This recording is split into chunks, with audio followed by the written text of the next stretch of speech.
Stop AAPI Hate, which began as a campaign in 2020, has quickly become a rallying cry for solidarity. When the pandemic hit, we knew that the rise in anti-Asian violence, hate, sentiments was gonna be the result of how folks talked about the virus. And we were unfortunately right. The country really came to a racial awakening and a racial reckoning, and we as a country really started to understand the dynamics of racism. Even though the Stop Asian Hate initiative is relatively new, prejudice, hate, bigotry against Asians in this country is not. It goes back to when the first immigrants arrived here. So this fight is absolutely not new. Asian and Pacific Island descended people in America face discrimination and violence. We often face it silently. Really what this whole movement is about is that we're from here, we're not others, and we deserve the same dignities to feel safe and secure in our personhood and in our communities as anybody else, but we don't. As the pandemic really started to take a toll on our daily lives, we saw at the same time that there was an increase in anti-Asian violence and a lot of just hatred being shown around the country. So whether it was slurs being thrown at Asian people as they were just walking around the streets, or even violent attacks. It came to a head when 8 women, 6 of them Asian, were murdered in Atlanta. And that was just one of the most shocking moments. And I knew that I had to get involved and I had to do something. 2 weeks after the Atlanta shooting last year, me and a bunch of my colleagues or friends and stuff, we were like, man, we need to do something. I remember what it felt like to not have anyone who looked like me with my background say, hey man, I love you, you're okay. And I really wanted to be that person.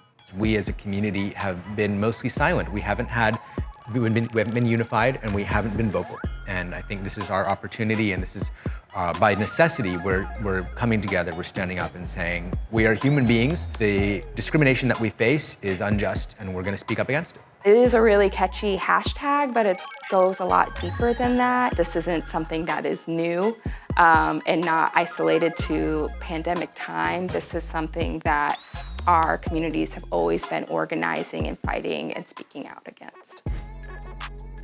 People outside of the Asian American community can see that Stop Asian Hate is really about all of us as well, taking care of each other. If I see something wrong, that I also step in and speak up for you. One of the really important things about our rally last year is that even though it was a Stop AAPI Hate rally, it was really for everyone. We're all kind of looking for the same things, but our origin stories may look a little different. There's so much power in being able to come together. So for those who don't identify as being Asian American Pacific Islander, let us know how we can help your communities. For non-Asian folks, I hope that you feel a little bit more empowered to speak up and be a stronger ally for your communities of color that you work with every day. Whatever kind of discrimination you're facing because of who you are is not okay, and for not just your sake, but for all of our sakes and for our children's sakes, we need to say something. We need to stand up and say no more. Austin is an inclusive community full of love. So that's what we want to show them. Please don't be afraid to speak up. When I think of the AAPI community in Austin and Central Texas, I mean, even nationally, it's beautiful, vibrant. Resilient, they're strong, they're loving people.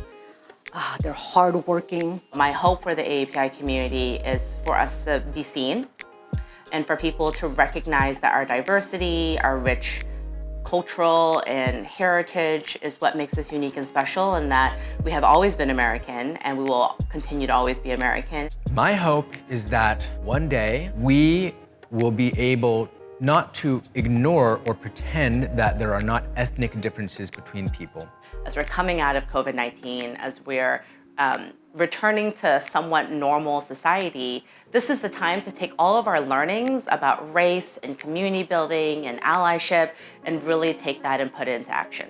We've always been working to find a way in a country that never really wanted us here, and I think that that is really powerful. I can't be there to protect every adult, but what I can do is send a constant message from lots of people to young Asian kids that you do belong. Your identities are worthwhile,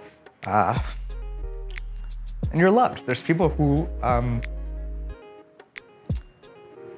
who look like you, who've been here for a long time, and we're gonna take care of you. I feel a sense of acceptance and pride.